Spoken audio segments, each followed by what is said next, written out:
First question में मुझे बोला हुआ है number of positive divisor of 252, मतलब बेसिकली पूछा हुआ है उसके फैक्टर्स कितने हैं। तो टोटल नंबर ऑफ फैक्टर्स निकालने का फॉर्मूला होता है x is equal to a raise to power p into p raise to power p q into c raise to power r. For example जैसे एक नंबर है उसके प्राइम फैक्टराइजेशन में अगर हम उसे करते हैं तो जैसे 2, 3 और 5 हो गया तो उसकी रेज टू पावर जितने भी वैल्यूज आएंगी तो नंबर ऑफ फैक्टर्स होंगे p+1 into q+1 into r+1। तो अब हम ऐसे इसको सोल्व करेंगे 252 कितना होगा 4 से जा रहा है 2 रेज टू पावर 2 इंटू 60 63 क्या होता है 3 रेज टू पावर 2 इंटू 7 63 हो गया है और 4 ये मेरा आंसर। अब यहाँ से मुझे 2+1 इंटू 2+1 इंटू 1+1 कितना हो गया 3 3 9 9 2 18 मेरा first answer. The average of 8 students is 11। 2 more students of age 15 and 17 joined, their average will become। इसको हम डेविएशन से करेंगे। वैसे आप अगर करना चाहो तो उसका एक बेसिक मेथड होता है जो बच्चे वाला मेथड होता है, तो वही होगा 8 स्टूडेंट्स है, पहले मैं उसका सम निकालूंगा, सम ऑफ 8 स्टूडेंट्स कितना होगा 8 इज ये एवरेज 11 दिया हुआ तो सम कितना आ जाएगा मेरा एस 8 इज इक्वल टू 88। अब दो बच्चे जुड़ गए हैं जिनका एज दिया हुआ है तो कितना हो जाएगा 32 दिया हुआ है उनका सम, तो 32 हो जाएगा तो कितना हो जाएगा 110 110 120 12 120 हो जाएगा सॉरी। और अब टोटल बच्चे कितने हो गए 8 + 2 10, मेरा अब एवरेज आ गया 12। लेकिन इसको ऐसे ना करने की बजाय डेविएशन मेथड से करते हैं जो कि टाइम बहुत सेव करता है पेपर में अगर उसमें प्रैक्टिस की हो। क्या होता है डेविएशन मेथड, मतलब अब क्योंकि मेरा एवरेज मेरा 11 ईयर्स है तो 11 से मैं चेक कर लूँगा मेरे जो जो 2 स्टूडेंट आ रहे हैं उनका कितना इंक्रीज या डिक्रीज हो रहा है, डेविएशन लूँगा। जैसे 17 में मेरा डेविएशन है +6 का और इस एज में मेरा +4 का। अब क्योंकि मेरे दोनों ही प्लस किया तो मेरा नेट डेविएशन कितना हो गया 10 का, और मेरे टोटल बच्चे कितने हो जाएंगे जो बच्चे जो इसमें स्टूडेंट्स हैं 8 स्टूडेंट पहले थे और 2 ये, तो टोटल डेविएशन 10 बच्चों में डिवाइड हो जाएगा तो +1 का डेविएशन रहेगा। +1 डेविएशन किस में जो मेरा प्रीवियस एवरेज एज था +1 तो मेरा आ गया 12। सम ऑफ 2 इरेशनल नंबर इज, देखिए अब ये ना हमने जब छोटे होते पढ़ा था कि real number can be defined in rational numbers and irrational numbers. Rational numbers और इरेशनल नंबर्स, रैशनल नंबर वो होते हैं जो p बाई क्यू की फॉर्म में डिपेक्ट किए जा सकते हैं और q is not equal to 0। लेकिन रैशनल ऐसा नहीं होता, rational can not be written in p by q form और q कैन बी 0 या फिर कुछ और, जैसे √3 √2 ये इरेशनल नंबर है और 2 या फिर 3/2 ये मेरे रैशनल नंबर है, ये इरेशनल नंबर। तो उसने पूछा है सम ऑफ 2 इरेशनल नंबर। अब फॉर एग्जांपल √2 प्लस √2 लूँगा मैं तो मेरा क्या आ जाएगा 2√2 जो कि एक इरेशनल नंबर है। लेकिन अगर मैं √2 प्लस -√2 लूँगा ये भी एक रैशनल नंबर है, ये भी रैशनल है, तो मेरा आ गया 0 जो कि क्या होगा जो कि रैशनल है, उसे p बाई क्यू में लिख सकता हूँ मैं कुछ भी वैल्यू करके, और ये डिनोमिनेटर मेरा 0 नहीं है तो ये रैशनल है। अब एक नंबर जो रैशनल भी हो सकता है और इरेशनल भी हो सकता है, मतलब ये जो सम आएगा मेरा दो इसका, तो इससे मेरे को क्या मतलब क्या पता लगा कि अगर या तो इरेशनल, अब कोई नंबर इरेशनल भी हो सकता है और रैशनल भी हो सकता है, मतलब रियल नंबर है जो हमने भी सबसे पहले डेफिनेशन लिखी थी, real number can B rational और इरेशनल। और अब मैं इसके रिवर्स जा रहा हूँ, मेरे पास एक नंबर है जो रैशनल भी हो सकता है इरेशनल भी, तो कौन सा नंबर होगा, रियल नंबर होगा, ये किया मैंने। Next question, A and B start a business with investment 3000 5000. After some time C join their business with 8000. The business manages to secure a profit of 1000 in which C receives 2500। ठीक है, अब देखिए मैं इनको कंबाइन A B C है। अब इसने 3000 किया हुआ है इन्वेस्टमेंट, इसने 5000 इन्वेस्टमेंट किया, इसने 8000 इन्वेस्टमेंट किया, इसने 12 महीने, इसने 12 महीने, और इसका हमें पता नहीं है इसने कितने महीने, मतलब ये कितने महीने बाद आया, तो जितने महीने बाद भी आया होगा लेट से उसने x महीने के लिए अपनी इन्वेस्टमेंट की, तो उसने बोला है कि टोटल मेरा प्रॉफिट 1000 हो रहा है, जिसमें से 250 मेरा C का प्रॉफिट है, यानी कि 750 मेरा A प्लस B का प्रॉफिट है। तो A प्लस B यहाँ से मैं देख लेता हूँ, 3 0 को इनको हटा देता हूँ, 12 3 36 12 60 और 8x। देखिए अब A प्लस B मेरा 750 है, दोबारा लिख देता हूँ 36 रेशो 60 रेशो 8x। अब मुझे वैल्यू में मेरा A प्लस बी का है 750 और यूनिट्स मेरा A प्लस बी कितना हुआ 36 प्लस 60 96 यूनिट्स मेरा 750 के बराबर है, तो मेरा 250 यूनिट कितना होगा, मतलब C की वैल्यू 250, 96 वाई में 750 इंटू 250, 332। अब 32 मेरा किसके बराबर है, 8x के, और 32 होता है 8 × 4, तो उसने सिर्फ 4 मंथ्स के लिए इन्वेस्टमेंट किया। लेकिन उसने क्वेश्चन में प्रॉब्लम में मुझे ये नहीं पूछा कि कितने मंथ्स के लिए इन्वेस्टमेंट किया, उसने मुझसे पूछा after how much time will see join the business, मतलब अगर उन्होंने जब स्टार्ट किया था बिजनेस तो उसके कितने टाइम बाद, 4 महीने जो इसने कितने महीने बाद सी ने ज्वाइन किया, मतलब 8 महीने बाद, तब जाके उसकी 4 महीने की इन्वेस्टमेंट रही है। Option B, Rita invested 50,000 in a bank in 2 years. How much compound interest will she get if first year rate was 10% and second year it was 4% more than the first year, मतलब 10% and 14%। यहाँ पे मेरा net compound interest वाला formula लगाना ज़्यादा सही रहेगा मुझे लगता है इसमें। तो क्या होगा, 10 + 14 + 10 × 14/100, ये हो गया 24 + 1.40, 25.40 मेरा नेट कंपाउंड इंटरेस्ट हो जाएगा। उसमें से कंपाउंड इंटरेस्ट पूछा how much compound interest will she get, तो मुझे 50,000 का 25.40% ही निकालना है। 2 0 यहाँ से गए और 2 0 ये गए, तो ये होगा 254 × 5, मतलब 25 25 7 5 10 12,700। फोर्थ प्रोपोर्शन मतलब जैसे A B C D given हो तो b by A is equal to b by C, ये प्रोपोर्शन होता है। उसमें से फोर्थ प्रोपोर्शन पूछा, मतलब कि यहाँ इसके बाद एक और नंबर है जो मुझे निकालना है, यानी कि डी निकालना है। b by 21/12 is equal to b by 6 2, और डी क्या हो जाएगा 10.5। ये क्वेश्चन थोड़ा ध्यान से देखिएगा। HCF ऑफ टू पॉलिनोमियल दिया हुआ है, हमारा LCM जो होता है, पहले 1 मिनट में लिख देता हूँ, एक दो नंबर है x and y for example, अब उनके बीच में कुछ कॉमन होगा तो उनका HCF होगा, और कुछ होगा कुछ ना, ये एक नंबर x है h × a और दूसरा नंबर है h, मेरे HCF है और ये मेरा एक रेशियो है कोई, और एक नंबर होगा जो इनसे मल्टीपल होगा। फॉर एग्जांपल 90 है फॉर एग्जांपल, जैसे 90 और कोई भी, फॉर एग्जांपल मैं 3 ले लेता हूँ, 5 ले लेता है जब, तो इनके बीच में इनका HCF क्या हुआ 5, HCF 5 हुआ, और 18 और 1, तो ये A ये B और ये मेरा HCF। ये तो 2 नंबर है जैसे अभी समझाने के लिए लिखा था example.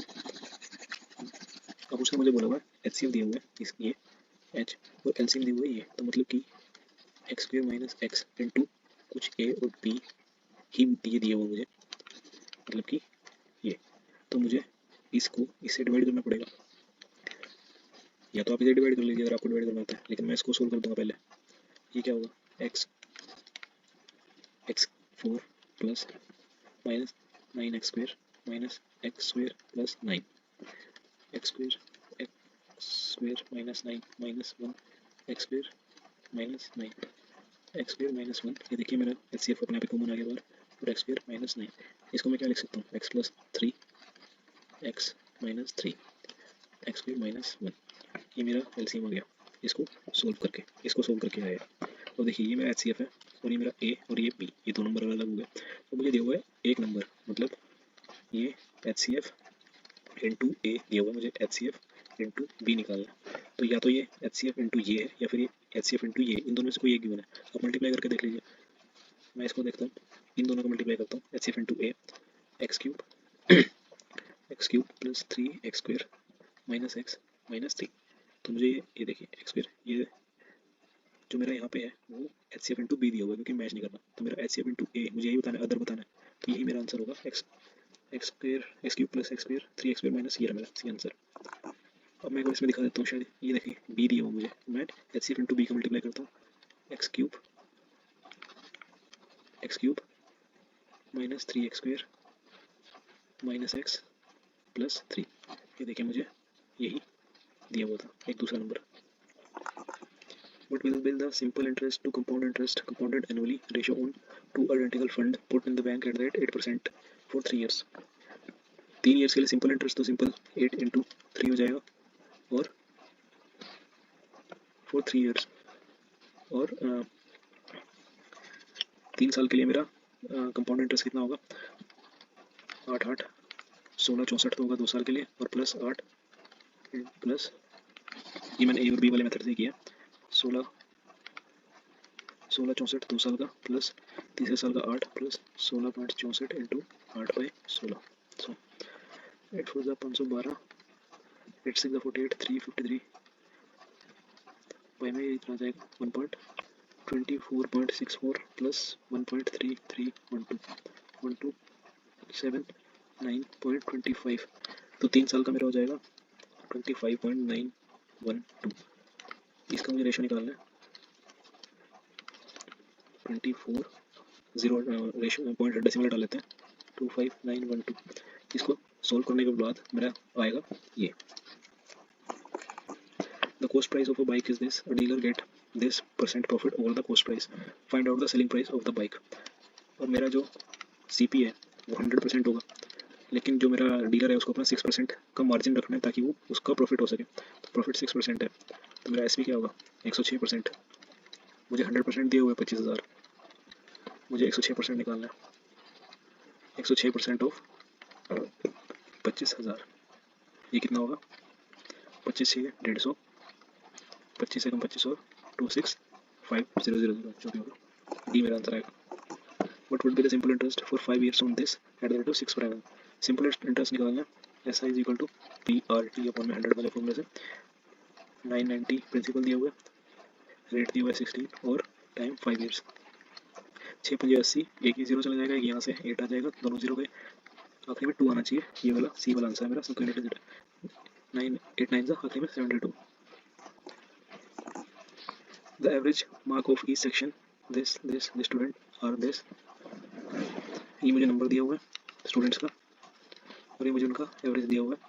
What is the average mark of all the sections combined. ठीक है, अब मुझे यहाँ पे इसको इससे मल्टीप्लाई कर, मुझे सम निकालना पड़ेगा। पहले सम के लिए मुझे first total number into average से मल्टीप्लाई करना पड़ेगा, इसको इसको और इसको इसको। 900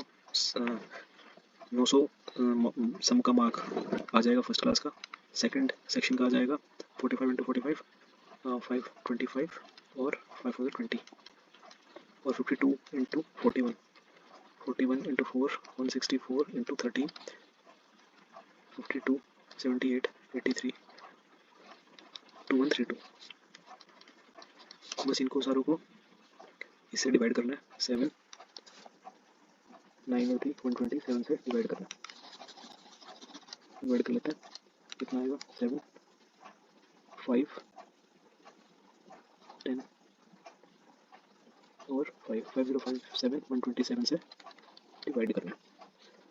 तो यहाँ पे एक रफ आइडिया के लिए 125 इंटू 4 होता है 500, तो ये 125 से थोड़ा ज़्यादा है, तो डेफिनेटली 5 और ये इसका 5 तो इससे ग्रेटर हो जाएगा, तो यानी कि 4 की लाइन में ही जाएगा। नहीं 4 की लाइन इसका 4 इंटू 127 इंटू 4 इससे इंक्रीज कर जाएगा, तो ये 3 की लाइन में ही रहेगा।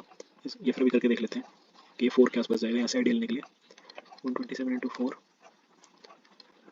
ये आएगा 508।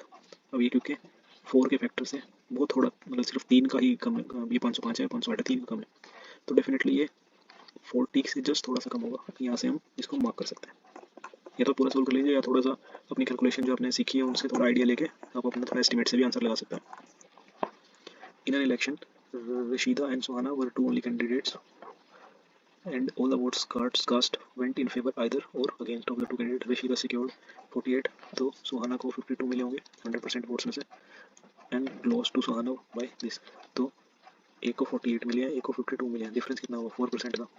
832 मुझे 4% है, तो मुझे पूछा गया how many vote were cast in favour of Rashida. Rashida को मिले थे 48%, मुझे यही निकालना था। 1 2 टू द 4 4 सब में 12 24 12 36 36 और 2 8, ये वाला आंसर होगा मेरा क्योंकि 80 में ही है। फिर मैं पूरा सॉल्व कर लेता हूँ। 3 12 8 96 96 99। Find the smallest number which is a perfect square and is also divisible by these. तो सबसे पहले तो ये चेक करूँगा कि इनमें से स्क्वायर कौन से हैं। हो सकता है कि स्क्वायर ना दिया हो, 432 तो किसी का भी स्क्वायर नहीं होता, 900 स्क्वायर होता है, 216 6 का क्यूब है, ये भी स्क्वायर नहीं, और 1296 36 का, मेरे 36 का स्क्वायर है। अब मैं या तो इनका एलसीएम लूँ फिर उसे डिवाइड करके देखूँ, जो वही ऐसे करते हैं हम, इनका एलसीएम इंटू एक्स और फिर उसमें कुछ इंटू 1 2 3 पुट करके चेक करूँ कि कब मेरा वो स्क्वायर बन रहा है, कौन नंबर आएंगे, अगर वो स्क्वायर दिख रहा है मुझे तो स्क्वायर होगा, या तो ये लंबे मेथड से जाऊँ या मैं ऑप्शन से ही उठा लूँगा। तो मैं सबसे पहले 900 से चेक करूँगा, 900 क्या मेरा 12 से जा रहा है, ये जा रहा है, हाँ 900 12 से कट रहा है, 18 से भी कटता है, 8 5 90 होता है, 24 से भी जा रहा है, लेकिन साइज से नहीं जा रहा, तो ये नहीं है, तो डेफिनेटली मेरा आंसर ये होगा, क्योंकि दो तो पहले ही कट गए थे, क्योंकि वो तो ऑप्शन से ही बाहर निकले हुए। If 31 boy can earn 1240 in 4 days, 1240 बंदे 1240 रुपये 31 बॉयज को 4 डेज में मिल रहे हैं, तो सीधा लिखने की कोशिश करता हूँ, 1240 अगर 31 बंदों को 4 दिन में मिल रहे हैं, तो 32 बॉयज को 8 दिन में कितना मिलेगा, 2 ये जा रहा है इस पर 40, 2 2 4 4 4 16, और लास्ट में 0 0 से पहले 16 आना चाहिए, आंसर होगा। फिर मैं कर लेते हैं 64 इंटू 640 इंटू 4, ये होता है 256 और 0, वही आंसर है। A does 30% of work in 30 days. He then calls B. They finish the work together.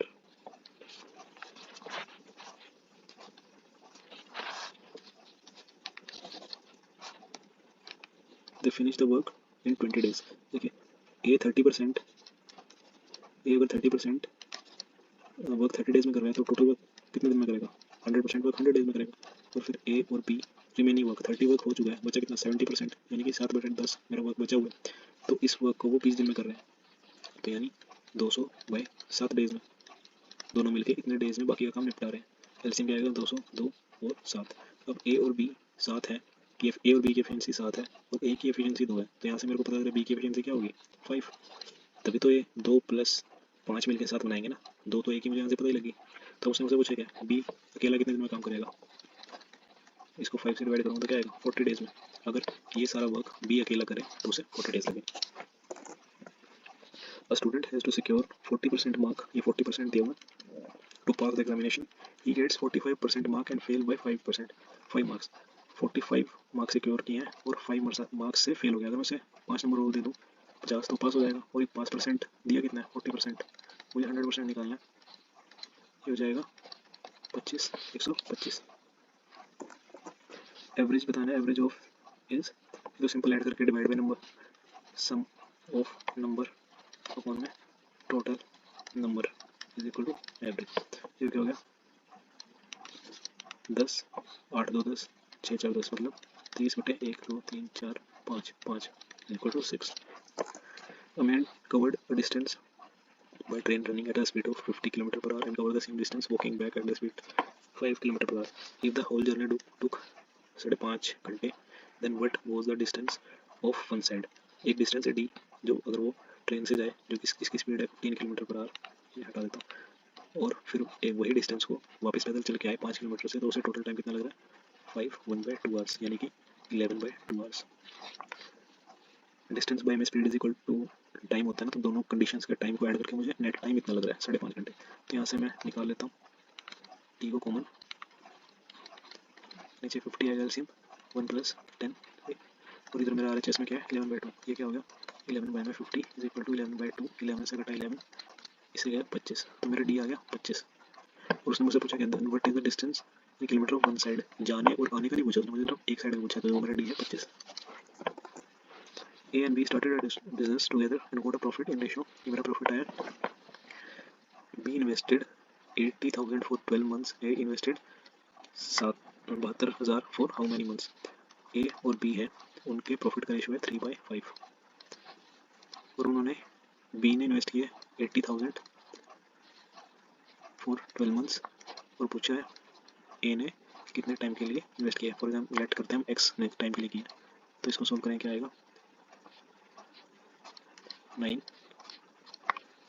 2 3 4 x हो जाएगा 8 मंथ्स के लिए इन्वेस्ट किया ए ने 72,000। अब Prakash can do a piece of work in 366 days, how much work he can do in 6 days. तो मेरा जो प्रकाश है वो 366 डेज में 1 यूनिट जो वर्क है मैं उसको 1 यूनिट मान लेता हूँ, 1 वर्क कर लेता है। तो 1 डे में कितना वर्क करेगा, 1/366 unit work, unit of work. और 6 डेज में कितना करेगा, 6/1/61 यूनिट ऑफ वर्क। ये यूनिटरी मेथड बोलते हैं इसे, 6th क्लास 7th क्लासेस में आता है। ये मेरा लास्ट क्वेश्चन था। Thank you. आपका कोई डाउट हो तो नीचे डिस्क्रिप्शन में मैंने अपना टेलीग्राम पेज मेंशन किया हुआ है, आप वहाँ पे अपना क्वेश्चन सेंड कर सकते हैं।